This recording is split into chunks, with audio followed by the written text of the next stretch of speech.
বন্ধু, তোমার অনুসরণ যারা হবে, আমি আল্লাহ কথা দিলাম ওই ব্যক্তিদেরকে আমি আল্লাহ ভালোবাসবো। শুধু ভালোবাসার মধ্যে সীমাবদ্ধ নাও। আমার আল্লাহ বললেন ওয়ায়াগফির লাকুম যুনুবাকুম, ওই ব্যক্তির গুনাহ আমি আল্লাহ মাফ করে দেব। জোরে জোরে বলুন নাও, আর জোরে বলুন আল্লাহু আকবার। আল্লাহ ডাক দি বলে, কেন গুনাহ মাফ করব? বন্ধু, তোমার উম্মতদের কি বলো, আমি মালিক আল্লাহু গফুরুর রহিম।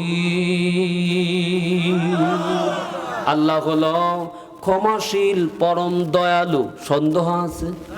জোরে বলেন। আমরা মানুষের ঘরে চুরি করতে যাই, তারপরে আল্লাহ আমাদের গজব দেয়।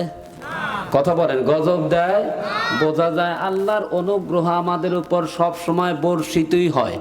কথা বলেন, কথা বলেন।